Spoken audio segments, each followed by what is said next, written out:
The October morning air was crisp and cold as John Mitchell pulled on his work boots. At 52, he had been running this small farm in Nebraska for over 20 years, and mornings like these reminded him why he loved this life. The sun was just starting to peek over the horizon, painting the sky in soft shades of orange and pink.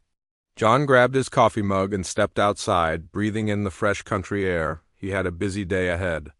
Winter was coming fast, and he needed to get his equipment ready. The old red barn at the back of his property held most of his seasonal tools, things he hadn't touched since last year. John walked across the dewy grass, his boots leaving dark prints behind him. The barn had been there longer than he had owned. The farm. It was sturdy, but showed its age, with weathered wood and a few loose boards. John approached the heavy wooden doors and noticed something odd. One of them was slightly open. He paused, frowning. He was sure he had locked both doors after putting away his summer equipment months ago. Maybe the wind had blown it open, or perhaps the old lock had finally given up. Living alone on the farm, John had gotten used to these little mysteries that came with owning old buildings. He grabbed the metal handle and pulled the door wider. The hinges creaked loudly in the morning silence. John stepped inside, expecting to see his familiar collection of plows, tillers, and other farm equipment covered in dust and cobwebs. Instead, he stopped dead in his tracks. There, scattered across the hay-covered floor, were blankets. Old, worn blankets that definitely didn't belong to him.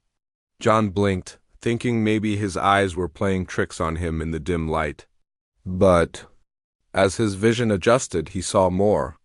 Empty food containers, a few plastic bags, and what looked like children's clothing hanging from a rope stretched between two support beams.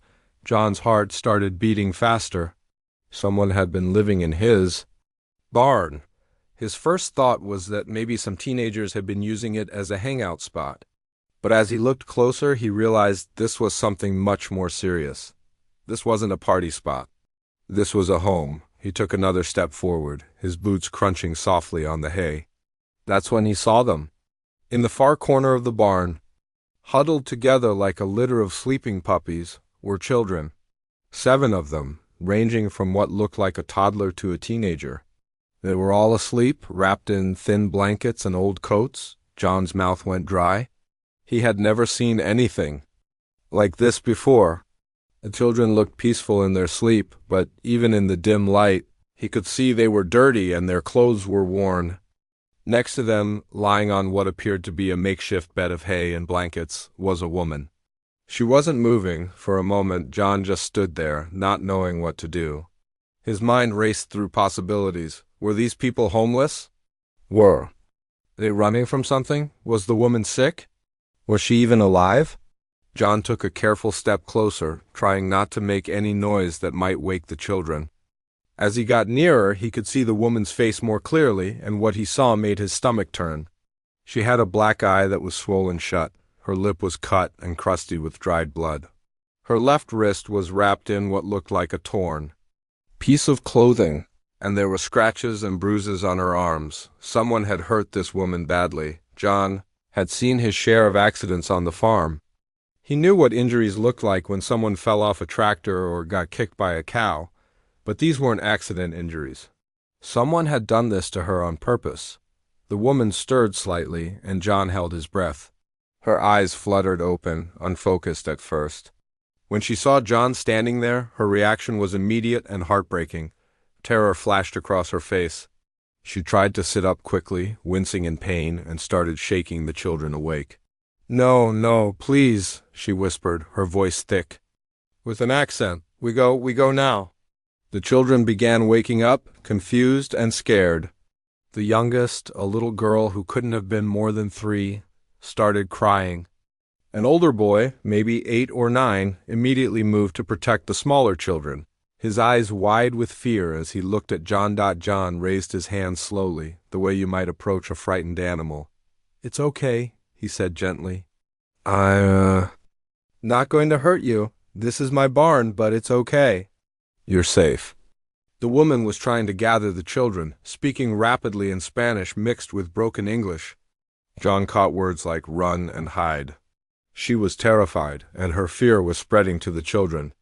"Please," John said again, keeping his voice as calm and non-threatening as possible. "I'm not calling the police, I just want to help." But the woman wasn't listening. She was in survival mode, focused only on protecting her children. She struggled to stand, clearly in pain from her injuries. The older children were helping gather their few belongings, moving with the practiced efficiency of people who had done this before. John's heart broke watching them. These weren't criminals or troublemakers. This was a family in crisis, and they were more afraid of him than he could ever be of them. The little girl was still crying, and the woman was trying to comfort her while also trying to pack their things with one good hand. "Wait," John said, stepping back to give them more space. "You don't have to go. It's cold outside and that little one sounds sick." It was true. Even from several feet away, John could hear the congested breathing of the youngest child. She had that hollow cough that meant a chest cold, maybe worse. The woman paused in her frantic packing. She looked at John with eyes full of pain and desperation. For just a moment, he saw past the fear to the exhaustion underneath. This woman was at the end of her rope. "We no trouble," she said carefully, her English halting but understandable. "We go, no problem for you." John shook his head. "You're not trouble. But you can't take these kids out in the cold. That little girl needs to see a doctor."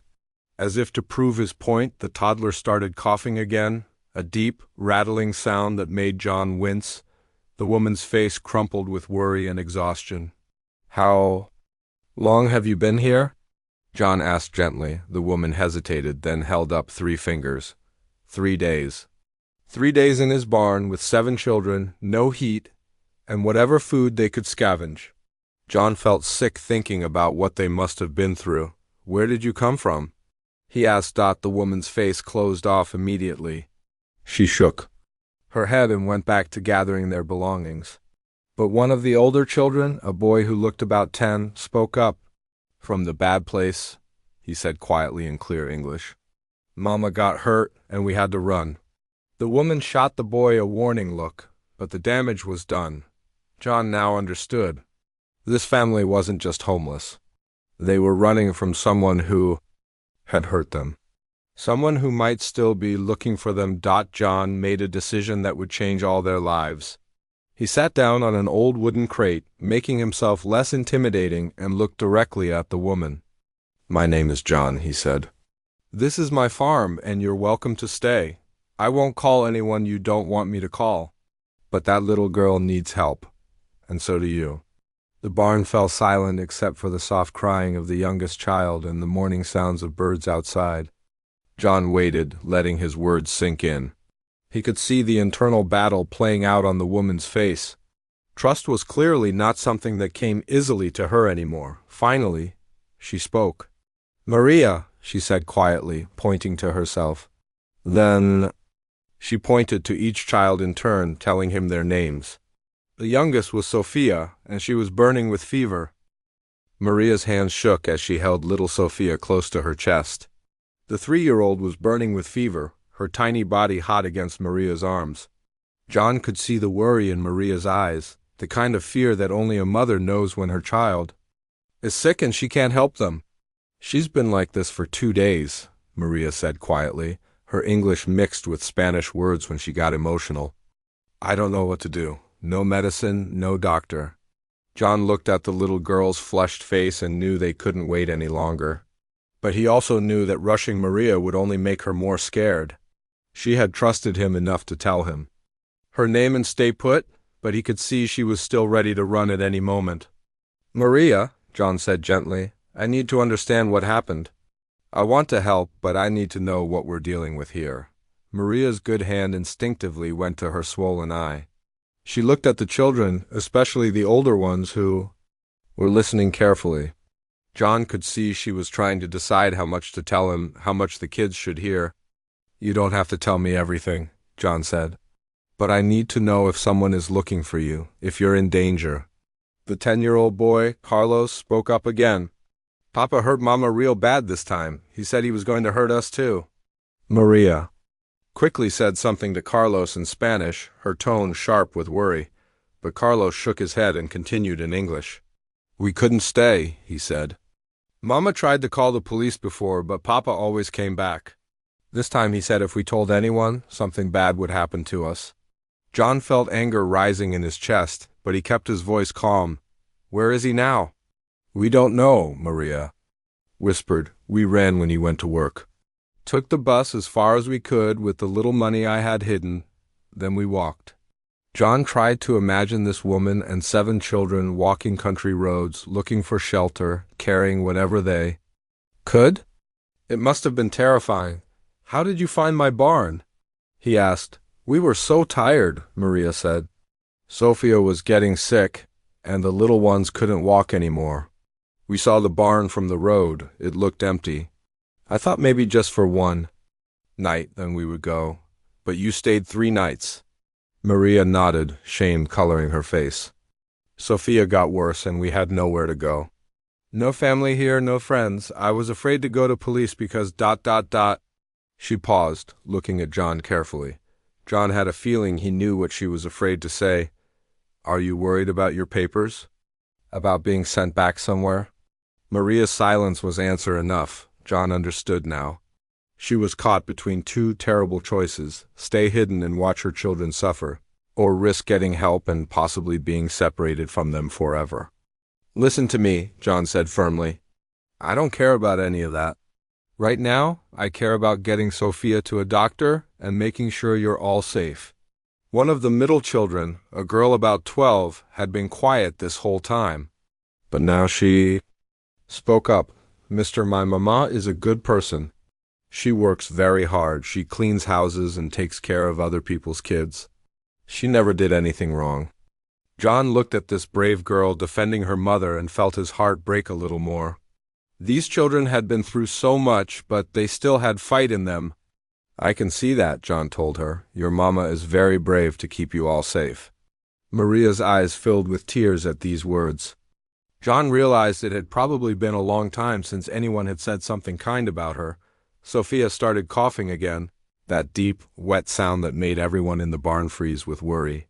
The 8-year-old boy, Miguel, immediately went to his little sister and started rubbing her back gently. But then he started coughing too, and John could hear the wheeze in his breathing. "Does he have asthma?" John asked, recognizing the sound. Maria nodded miserably. "His inhaler is gone, used up yesterday." John knew they couldn't wait any longer. Sofia needed medicine for her fever and chest infection, and Miguel needed an inhaler before his breathing got worse. But he also knew that if he pushed too hard, Maria might grab the children and disappear. "Maria," he said, "I know you don't trust easily. I know you have good reasons to be scared, but I'm asking you to trust me for just today. Let me help get the kids some medicine." "What if they ask questions?" Maria said. "What if they call someone?" John thought about this. He knew Dr. Rodriguez. In town, had known her for years. She had always been the kind of person who put helping people first and paperwork second. "I know a doctor," he said. "She's a good person. She won't ask questions you don't want to answer." Maria looked at Sofia, then at Miguel, who was struggling with his breathing. John could see the battle going on inside her. Every instinct told her to run, to hide, to not trust anyone. But her children needed help. "If I say yes," she said slowly, "and something bad happens, what do I tell my kids? How do I live with that?" "If you say no," John replied gently, "and Sofia gets sicker or Miguel can't breathe, how do you live with that?" It was a hard question, but it was the truth they both knew. Maria closed her eyes and held Sofia tighter. "There's something else," she said finally. "We have no money, no way to pay for doctor or medicine." John waved his hand dismissively. "Don't worry about money. We'll figure that out." "I don't take charity," Maria said, her pride showing through her fear. "I always work for what I get." "Then you can work for me," John said without thinking. "Help me around the farm until you get back on your feet." Maria looked surprised. "You would do that? Let strangers stay and work for you?" "You're not strangers anymore," John said simply. "You're neighbors who need help." Carlos tugged on his mother's sleeve.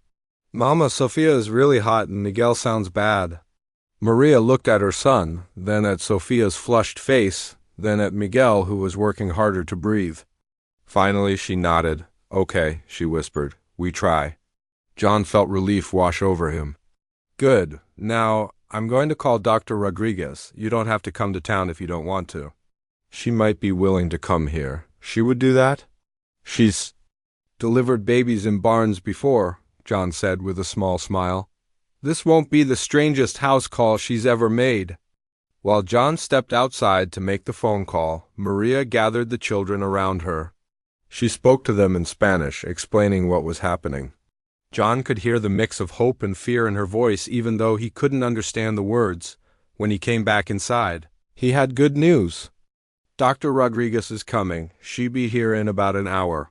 She's bringing medicine for Sophia and an inhaler for Miguel. What did you tell her? Maria asked nervously. I told her I had some folks staying on my property who needed help. She said, okay, and hung up. That's the kind of person she is. Maria nodded, but John could see she was still scared. Change was hard when you've been running and hiding. Trust was even harder when it had been broken before. While we wait, John said, let me get you some proper food. Real breakfast for everyone. We don't want to be trouble, Maria said automatically. You keep saying that, John replied. But helping people isn't trouble, it's just what neighbors do. Dr. Rodriguez arrived exactly when she said she would. John watched from the barn window as her old blue pickup truck pulled into his driveway. He had known Dr. Rodriguez for 15 years, ever since she had moved to their small town fresh out of medical school. She was the kind of doctor who still made house calls and never asked too many questions when people couldn't pay. She's here, John told Maria, who immediately tensed up and pulled Sophia closer. What if she doesn't like us? Whispered Aina, the 12-year-old girl. What if she's mean? John knelt down to Aina's level. Dr. Rodriguez became a doctor because she wants to help people. She's going to take good care of your mama and Sophia and Miguel. When Dr. Rodriguez walked into the barn carrying her medical bag, she didn't seem surprised at all by what she found. She was a small woman with kind eyes and graying hair pulled back in a ponytail. She looked at the family gathered in the corner and simply said, Hello, I'm Dr. Rodriguez. John told me you needed some help. Maria started to stand up, but the doctor waved her back down. Stay comfortable. Let me take a look at this little one first. Sophia was still burning with fever. Her breathing shallow and fast. Dr. Rodriguez examined her gently, listening to her chest and checking her temperature.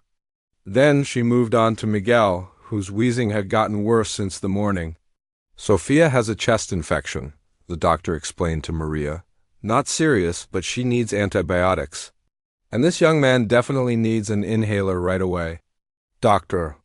Rodriguez opened her bag and pulled out medicines. She gave Miguel an inhaler and showed him how to use it properly. Within minutes, his breathing started to sound better. For Sophia, she had liquid antibiotics and children's fever medicine.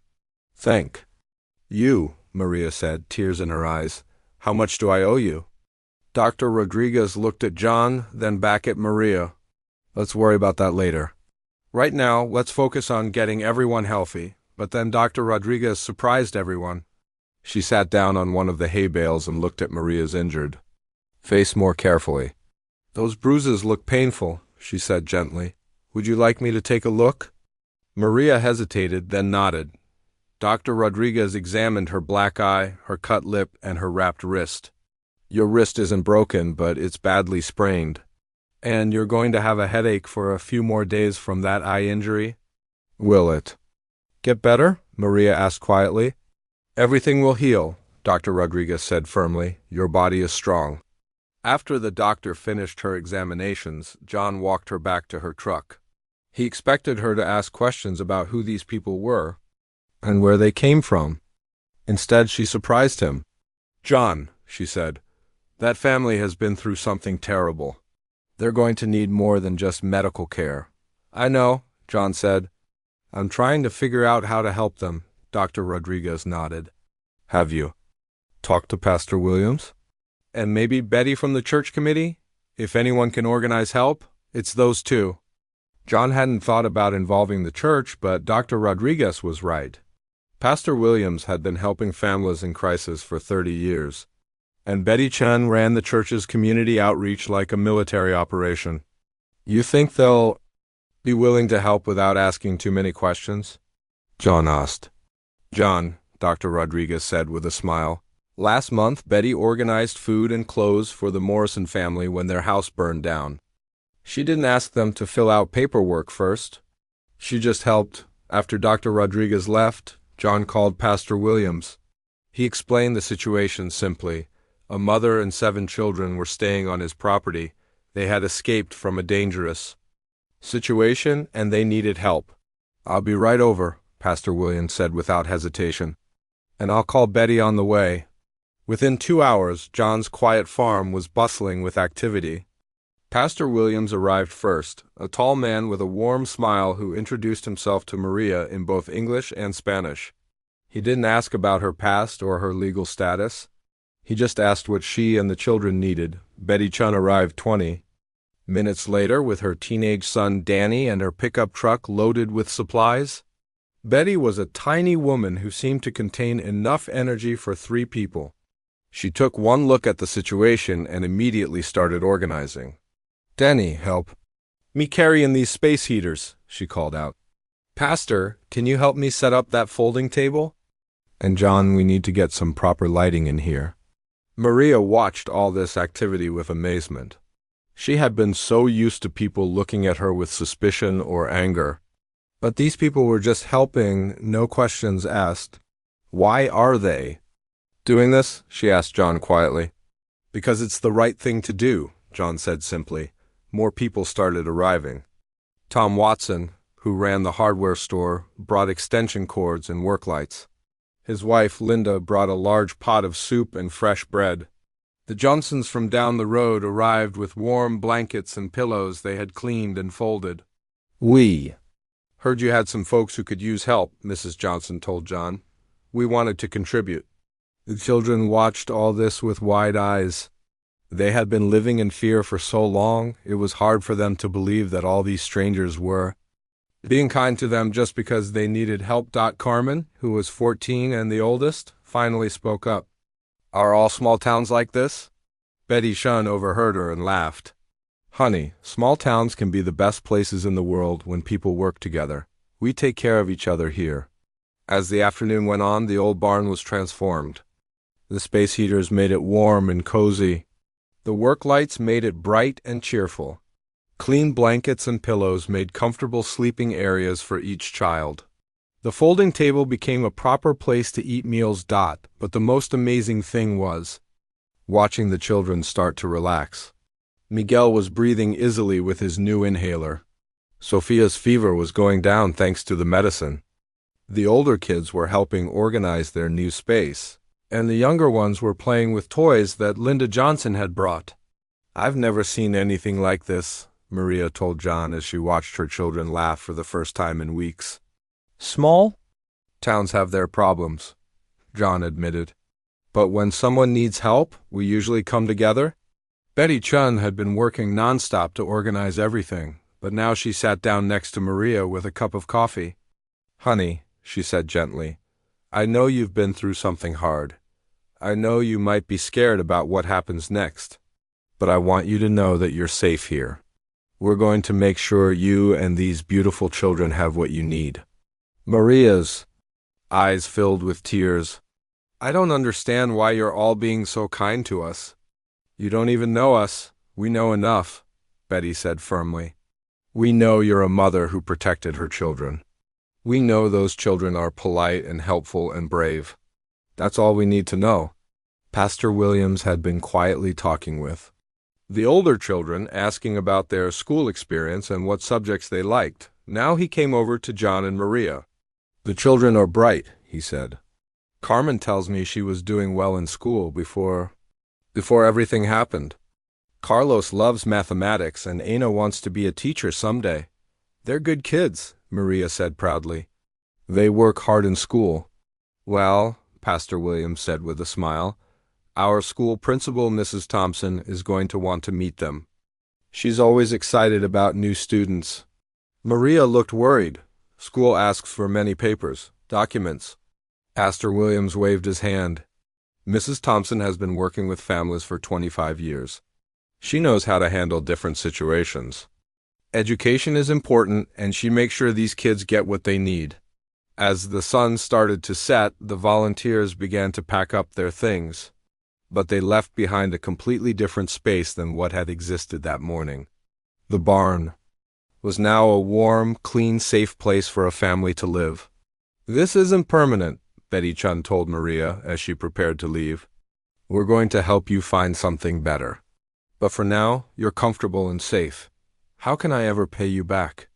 Maria asked. "You don't pay it back," Betty said with a smile. "When you're able, you pay it forward. You help the next family that needs it." That night, as the family settled into their transformed space, Carlos asked his mother a question. "Mama, are we going to be okay now?" Maria looked around at the warm, clean barn, at her children who were no longer afraid, at the medicine that was helping Sofia and Miguel feel better. "Yes, Mio," she said softly. "I think we're going to be okay."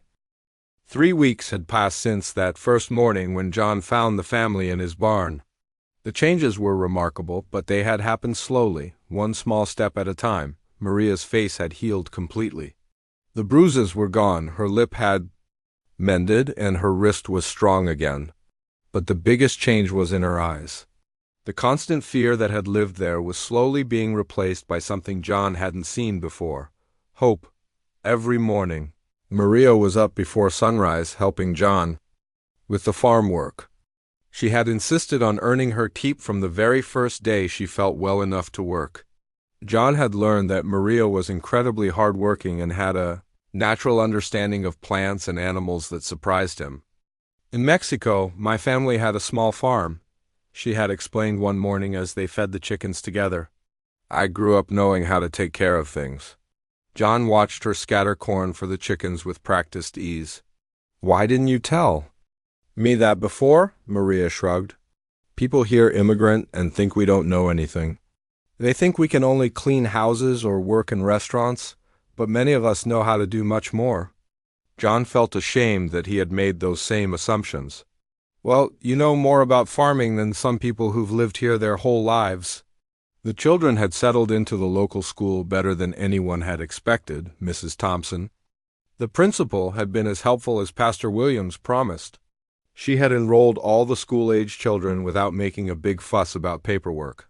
Carmen, the 14-year-old, was already catching up in her high school classes. Her English was improving rapidly, and her mathematics teacher, Mr. Foster, had told Mrs. Thompson that Carmen was one of the brightest students he had ever taught. "She asks questions that make me think differently about problems," Mr. Foster had said during a parent conference with Maria. "She has a gift for seeing patterns that other students miss." Maria had been so proud during that meeting. For years, she had worried that running and hiding was ruining her children's education. To hear a teacher praise Carmen's intelligence made her feel like maybe she had made the right choices after all. Carlos, the 10-year-old, had become John's shadow. Every day after school, he would run to the barn, change into work clothes, and follow John around the farm. John had never had children of his own, and he was surprised by how much he enjoyed teaching Carlos about farming. "Why do we plant the corn in rows like this?" Carlos asked one afternoon as they prepared a field for next year's crop. "Well," John said, leaning on his shovel, "what do you think?" Carlos looked at the neat rows they had marked out. "So each plant has enough space to grow? And so we can walk between them to take care of them." "Exactly right," John said, smiling. "You're thinking like a farmer." Carlos beamed with pride. John realized that this boy, who had been through so much trauma, was hungry to learn and eager to feel useful. Working on the farm gave Carlos a sense of purpose and accomplishment that he had been missing. Miguel, the 8-year-old with asthma, had become fascinated with the farm animals. Dr. Rodriguez had told him that being around animals might actually help strengthen his lungs as long as he kept up with his medicine. Miguel spent hours watching the cows, learning to milk them, and helping John repair fences in the pasture. "Miguel has a gentle way with the animals," John told Maria one evening. "Even my oldest cow, Bessie, who doesn't like anyone, lets him pet her." Enna, the 12-year-old, had found her place helping Betty Chun with community organizing. Betty had noticed Anna's natural ability to communicate and solve problems, and had started bringing her along to church committee meetings. "This girl has leadership written all over her," Betty told Maria. "She listens to what people need, thinks of practical solutions, and knows how to get people working together. She's going to do something important with her life." The younger children were thriving too. 6-year-old Luis had overcome his shyness and was making friends at school. 4-year-old Rosa was learning English so fast that she sometimes translated for her mother. And little Sophia, who had been so sick that first day, was now a healthy, happy toddler who followed John around calling him Abuelo Juan. John had never been called grandfather before, and the first time Sophia said it, he had to turn away to hide his tears, but the most amazing transformation was in Maria herself. As her confidence grew, she started sharing more of her talents with the community. It started small, when she offered to make lunch for the men who came to help John repair the barn roof. "I don't have much," she had told Betty Chun, "but I can cook." The meal Maria prepared that day was unlike anything the workers had ever tasted. Her homemade tortillas were perfect. Her salsa was the right balance of spicy and flavorful, and her chicken had been seasoned with spices that made everyone ask for seconds. Word spread quickly through the small town. Within a week, people were asking Maria if she would cater their family gatherings. Betty Chun, always thinking 3 steps ahead, suggested that Maria start a small business. "You could use the church kitchen," Betty offered. "We'll help you get the proper permits and everything." Maria was hesitant at first. "I don't know anything about running a business in America. What if I do something wrong?" "Then we'll figure it out together," Betty said firmly. "You're not doing this alone," the business started slowly. Maria catered a birthday party for the Johnson family. Then she made food for a church potluck. Each time, people were amazed by the quality of her cooking and the care she put into every dish. "It's not just that the food tastes good," Mrs. Johnson told her friends. "It's that you can tell she loves what she's doing. Every plate looks like it was made for family." Within a month, Maria was getting requests from neighboring towns. People would drive 20 miles just to taste her food at community events. She was earning enough money to start saving for her family's future. John watched all these changes with amazement and pride. His quiet farm had become the center of activity for the whole community.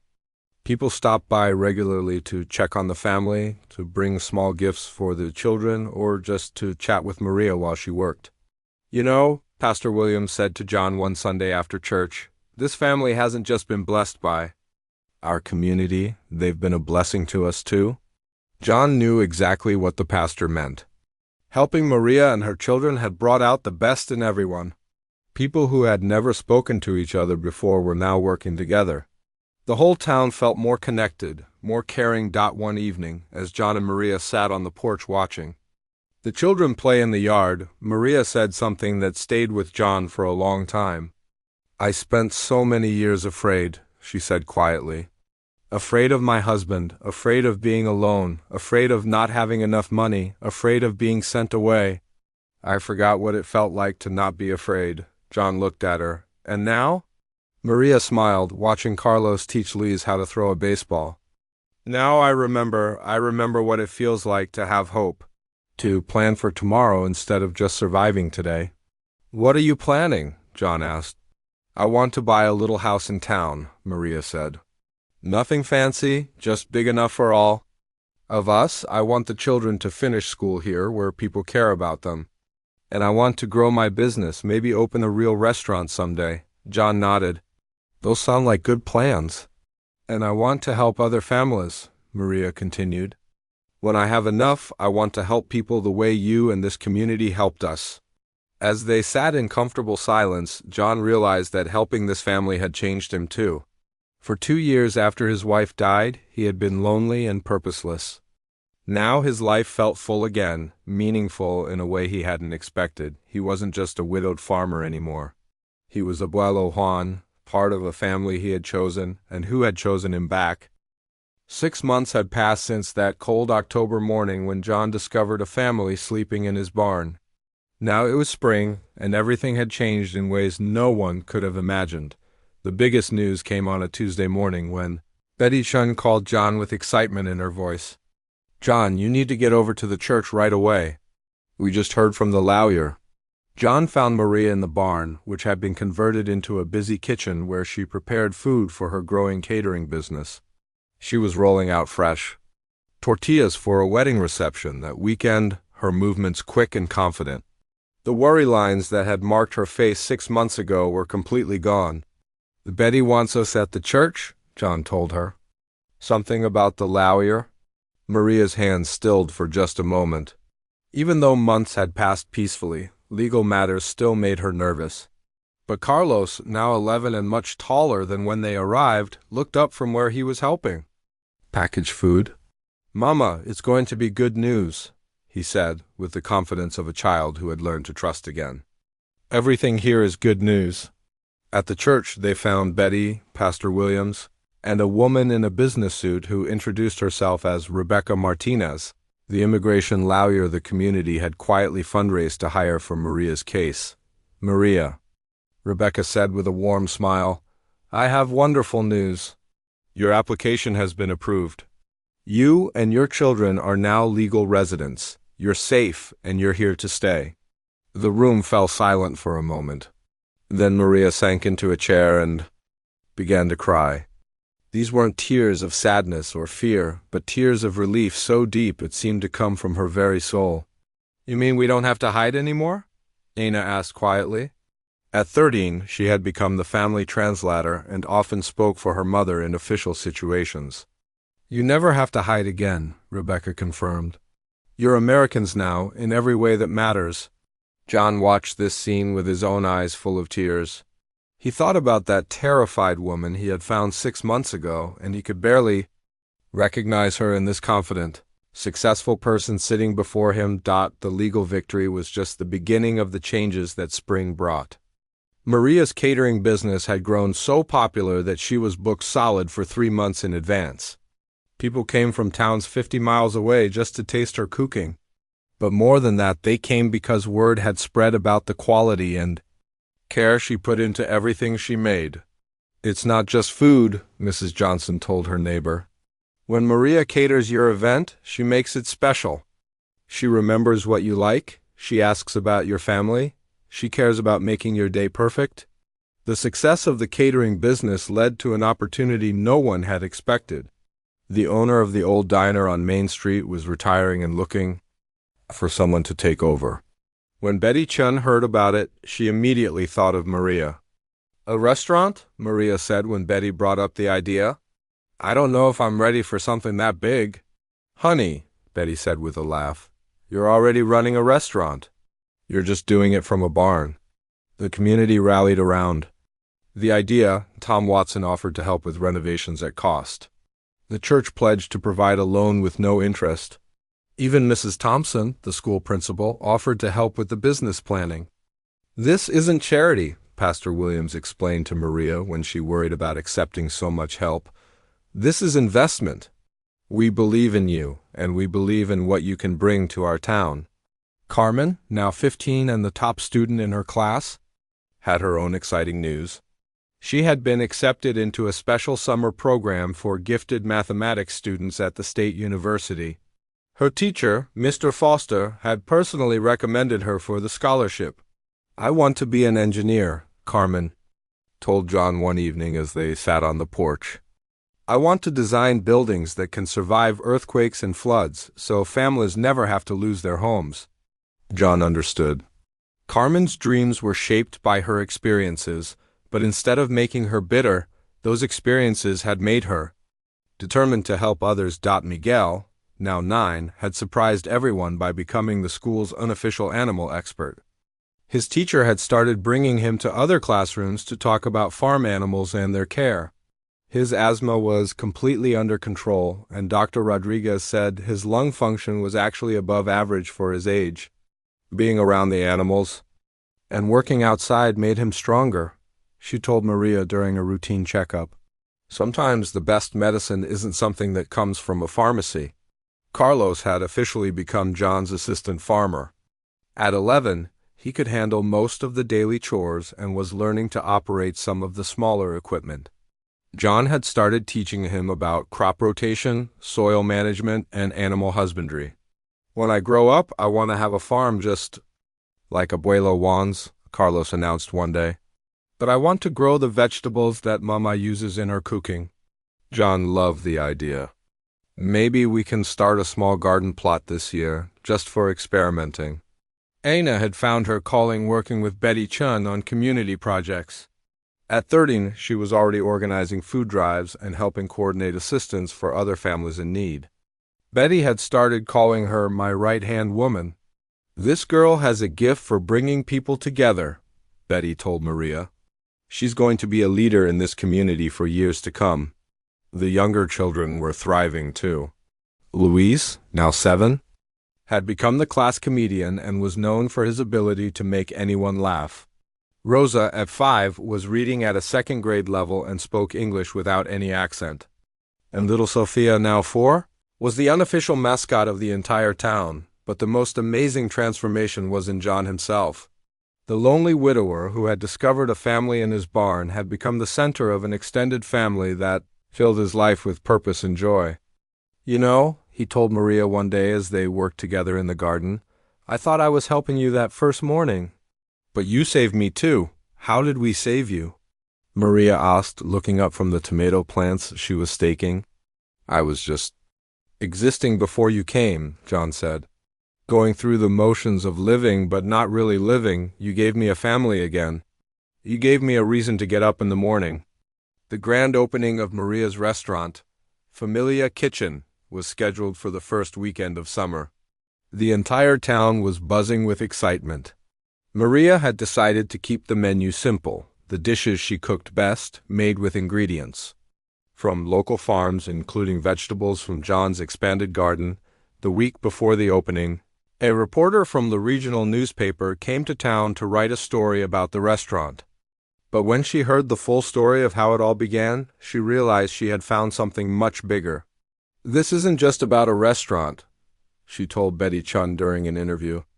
"This is about what happens when a community decides to live by its values." The story that appeared in the newspaper was titled "The Barn That Changed Everything." It told the story of John's discovery, the community's response, and the transformation that followed. The article was picked up by other newspapers, and soon people from across the state were talking about the little town that had shown how simple kindness could change lives. On opening night of Familia Kitchen, the line of customers stretched around the block. But Maria had reserved the first table for a special group: John, Dr. Rodriguez, Pastor Williams, Betty Chun, Mrs. Thompson, and all the other people who had helped her family when they needed it most. "6 months ago, we had nothing," Maria said, as she stood before the packed restaurant. "We were scared, hurt, and hiding. Tonight we have everything that matters: safety, hope, and a community that feels like family." She paused and looked directly at John. "But it all started with one person who chose kindness over fear, who saw strangers in need and decided to help instead of turning away." John felt embarrassed by the attention, but Aina stood up and started clapping. Soon the entire restaurant was applauding, not just for Maria, but for the reminder that small acts of kindness could ripple outward in ways no one could predict. As the evening wound down and the last customers left, John helped Maria clean up the kitchen. They worked in comfortable silence, the same way they had worked together on the farm every morning for months. "What happens now?" John asked as they turned off the lights. "Now," Maria said with a smile, "we keep going.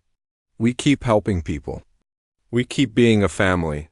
Outside, the spring air was warm and full of promise. The barn, where it all began, was visible in the distance, now converted into a community center where the town held meetings and celebrations. Above the door, a simple sign read, "Where every story begins with kindness." John looked at that sign and smiled. Tomorrow would bring new challenges, new opportunities to help, new chances to show that the best parts of human nature could triumph over the worst. And he would face it all surrounded by the family he had found on that cold October morning when he chose to open his barn doors and his heart.